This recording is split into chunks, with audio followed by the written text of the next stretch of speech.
गिरेगा, ये गिर के रहेगा।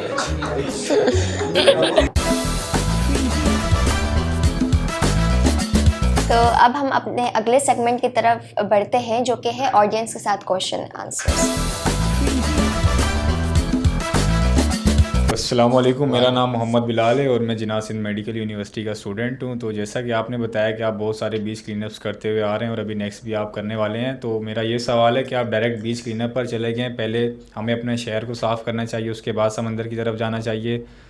यहाँ पे कितने सारे मसले मसाइल चल रहे हैं, तो हम इन पे क्यों नहीं काम कर रहे पहले? देखिए, बीच क्लीनअप पे हम बिल्कुल डायरेक्ट चले गए हैं, लेकिन ये बीच क्लीनअप कोई हमारा आखिरी क्लीनअप नहीं है। हमने एक पूरा प्रॉपर हमने प्लानिंग करी हुई है कि बीच के बाद हमने कहाँ जाना है, वो भी मुझे पता है, और उस लोकेशन के बाद हमने कहाँ जाना है। इंशाल्लाह रमज़ान से पहले हो सकता है हमारी कराची की एक आध आइकॉनिक लोकेशन की क्लीनअप हम और अनाउंस कर दें। मेरा नाम आयशा है और मैं बहरिया यूनिवर्सिटी की स्टूडेंट हूँ।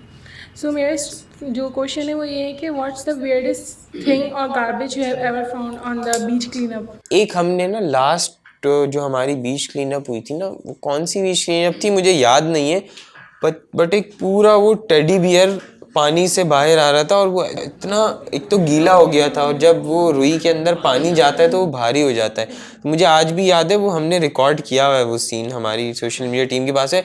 वो 4 लोग वो भालू पकड़ के ला रहे थे, तो वो बड़ा मतलब एक फ़नी सीन भी था, और वो मुझे अभी भी याद है वो चीज़। एज ए जनरल क्वेश्चन, आपको भी ऐसी तो डिफ़िकल्टीज फेस आती होगी जिसका सोल्यूशन आपके पास ना हो, तो आपके बिग ब्रदर कौन है? मेरे तो फ़िलहाल कोई बिग ब्रदर नहीं है, असली में भी नहीं है। मैं सबसे बड़ा हूँ अपने भाइयों में। बहुत दफ़ा ना मुझे इस चीज़ का नुकसान भी हुआ है कि अगर मुझे लगता है कि मेरे पास कोई बैकिंग होती, कोई सपोर्ट होती, तो जो काम हमने 10 सालों में अचीव करा है ना, वो हम इंशाल्लाह 7-8 साल या 6 साल में कर सकते थे। But lack of experience. लेकिन उससे एक फ़ायदा हुआ मुझे। एक फ़ायदा ये हुआ कि मुझे अपनी परेशानी को ख़ुद फेस करना आ गया, और मैंने एक बात बहुत अच्छी तरह ये सीख ली कि चाहे आपकी कितनी भी बैकिंग हो, कितनी भी आपको सपोर्ट हो, जब तक आपके नसीब में नहीं होगा कि ये काम नहीं हो सकता, तो वो नहीं होगा। मेरा आपसे सवाल ये है कि जैसे आपने बोला कि फर्स्ट क्लीनअप पे 4 लोग आए, दूसरे पे 200 लोग आए, फिर 250 लोग आए, 700 लोग आए। तो 700 लोग ये भी सोच सकते हैं कि यार हम लोग लास्ट टाइम गए थे कचरा उठाने, वो हम क्यों दूसरों का कचरा उठाएं। 700 लोग गए, अभी आप कह रहे हैं कि एक्सपेक्ट कर रहे हैं कि 2,500 लोग भी आ सकते हैं, क्या पता 200 लोग भी ना आए। और लोग ये भी सोच सकते हैं कि ब्लीच क्लीनअप तो ये लोग करवा रहे हैं, क्या पता ये लोग अपनी प्रमोशन के लिए करवा रहे हो, ये लोग अपनी पॉपुलैरिटी इनको चाहिए तभी ब्लीच क्लीनअप। आपके ना मैं दूसरे सवाल का पहले जवाब दे देता हूँ कि क्या आप ये अपनी पॉपुलैरिटी के लिए तो नहीं कर रहे। 6 साल से हम बीच क्लीनअप कर रहे हैं, और ये हमारी 15th बीच क्लीनअप है। तो क्या मैं वेट करूंगा कि 15 दफ़ा मैं बीच क्लीनअप करूंगा तो जाके मुझे रिकग्निशन मिलेगी? ऐसा नहीं है। पहले बीच क्लीनअप में आपने खुद कहा कि हम 4 लोग हमारी तरफ आए थे। 4 लोगों से मैंने कोई पॉपुलैरिटी नहीं ली, रिकग्निशन नहीं ली, उनसे गालियाँ भी सुनी मैंने, और उनकी मैंने बातें भी सुनी। और आज भी जब मैं उनसे मिलता हूँ तो मैं उन्हें याद कराता हूँ कि देखो, तुमने मुझे उस दिन गाली दी थी, तुमने उस दिन हमारा मजाक उड़ाया था।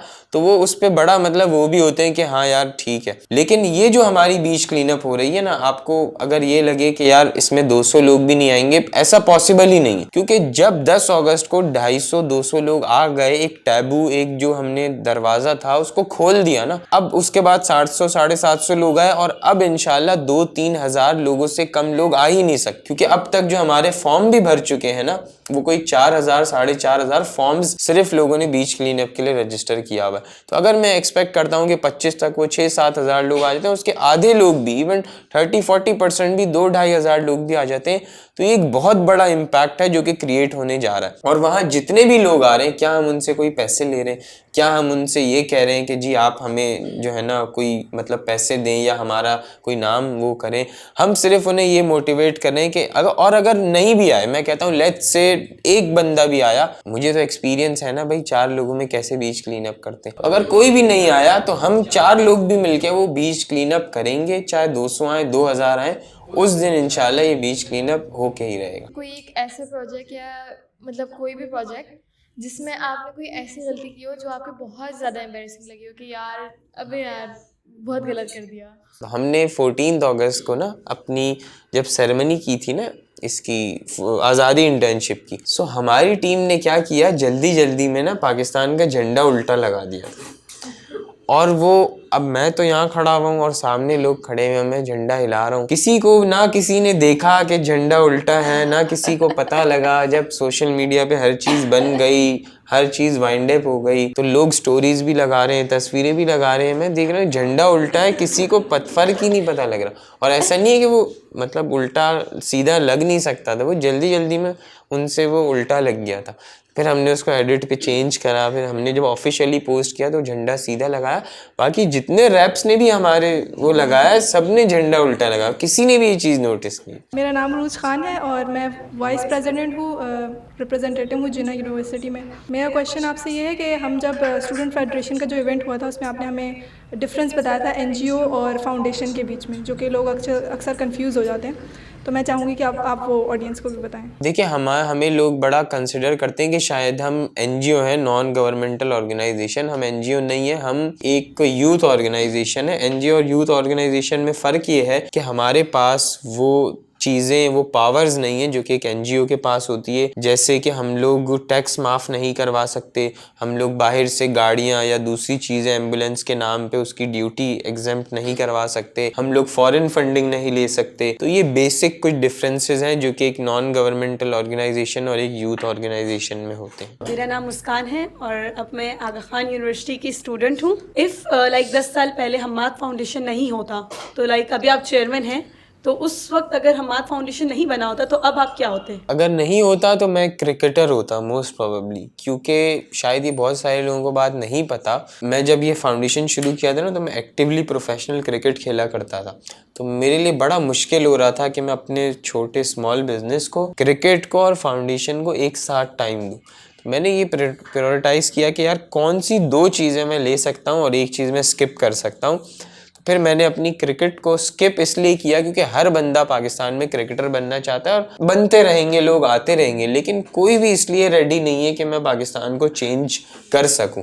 सो ये बड़ा मेरे लिए उस वक्त इम्पॉर्टेंट और मतलब मुझे बड़ा उस वक्त अफसोस हुआ था इस डिसीजन पे, लेकिन मुझे लेना था ये डिसीजन और पाकिस्तान को चेंज करना मेरी टॉप प्रायोरिटी। पॉलिसी मेकर जैसे हम जेन ज़ी में से स्पेसिफिकली मैं हमाद फाउंडेशन की बात करूं, अपने रिप्रेजेंटेटिव्स की, अगर हम इनमें से ही पॉलिसी मेकर्स को तैयार करें और वो आगे जाके, क्योंकि हम ही लोग हैं जो आगे लीड करेंगे इंशाल्लाह। तो अगर हमाद फाउंडेशन इस तरह को इनिशिएटिव ले जो कि इंटरेस्टेड हैं आगे गवर्नमेंट को लीड करने में या पॉलिसी मेकिंग के इसमें अपना इनपुट देने में, तो वो कुछ इस तरह की प्लान आउट करें ताकि हम आगे उस चीज़ को लेके चल सकें। देखिए, हमाद फाउंडेशन का जो स्टूडेंट फेडरेशन है ना, वो इसकी बड़ी परफेक्ट एग्जांपल है कि अगर एक यूथ या एक जेन ज़ी या एक स्टूडेंट जो कि पाकिस्तान को चेंज करना चाहता है अपनी स्किल से, अपने जज्बे से, अपनी मोटिवेशन से, तो अगर उसके पास हमारा स्टूडेंट फेडरेशन एक टाइम के लिए अगर हटा दे, उसके पास ऐसा कौन सा प्लेटफॉर्म है जो कि वो ज्वाइन कर सकता है? कौन सा ऐसा प्लेटफॉर्म है? मुझे तो नहीं याद आ रहा। अगर कोई याद आ भी रहा है ना मेरे जहन में, तो उनकी कहीं ना कहीं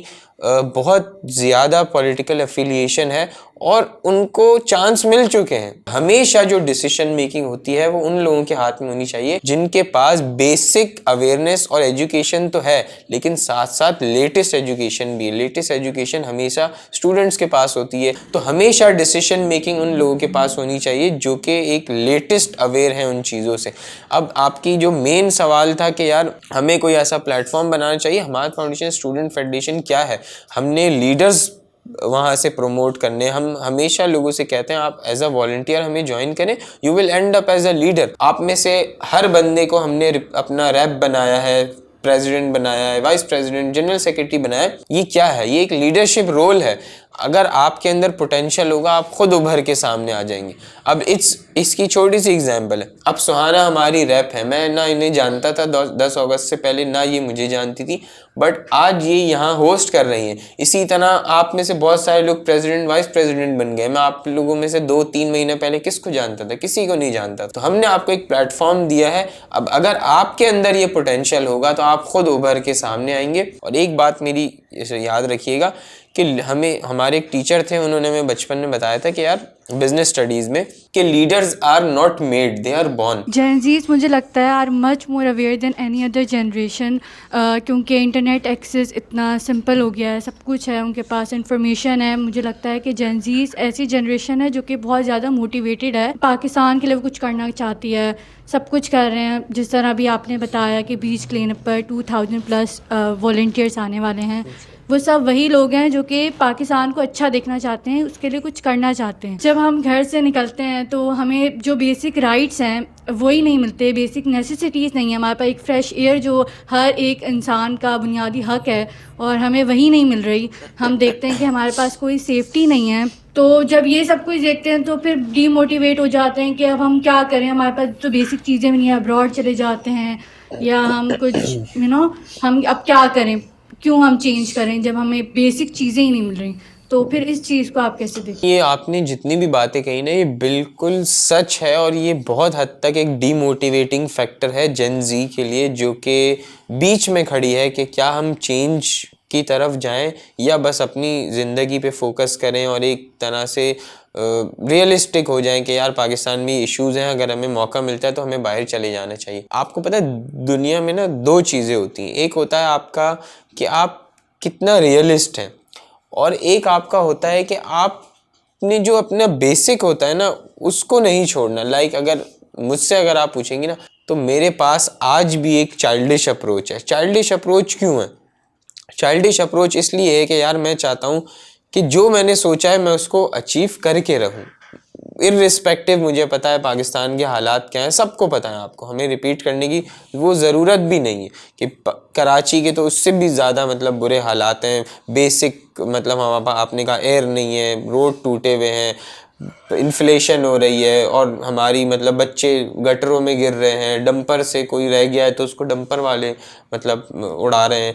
तो ये सारी चीज़ों के बावजूद अगर आज भी हम ये नहीं सोचते कि हम चेंज नहीं करेंगे, तो आप ये किससे एक्सपेक्ट कर रहे हो कि कोई आएगा और उसको चेंज करके जाएगा? अगर आज भी हम ये नहीं सोचते कि यार हम चेंज नहीं करेंगे, तो हमारी एक्सपेक्टेशन किससे है? उन पॉलिटिशियन से है, उन लोगों से है जो कि 75 साल से इस मुल्क को रूल कर रहे हैं। हमारी एक्सपेक्टेशन हमसे खुद होनी चाहिए कि अगर आज हमने चेंज नहीं करा, मैं कहता हूँ हम चेंज नहीं कर सके, लेकिन जब हम दुनिया से चले जाएंगे तो कम से कम हमें एक सेटिस्फैक्शन तो होगी कि यार हमने कोशिश तो की। अगर हम आज उस कोशिश को स्टार्ट ही नहीं करते ना, तो हमें सारी ज़िंदगी एक अफसोस रहेगा कि यार हम कर सकते थे उस वक्त, लेकिन अब हम नहीं कर सकते, क्योंकि अब हम एक बहुत ज़्यादा एक उस लाइफ में आ गए जिसको पूरा रिवैम्प करना एक मुश्किल काम है। तो अभी जेन ज़ी के पास चांस है यही 10-15 साल, उसके बाद आई डोंट नो अल्फ़ा किस तरफ जाएगी। आज हमारे पास एक परफेक्ट अपॉर्चुनिटी है, और मैं इसमें बहुत ज़्यादा ऑप्टिमिस्टिक हूँ कि यार पाकिस्तान चेंज हो सकता है, और वो जेन ज़ी ही चेंज कर सकती है, और मुझे किसी से कोई उम्मीद नहीं है।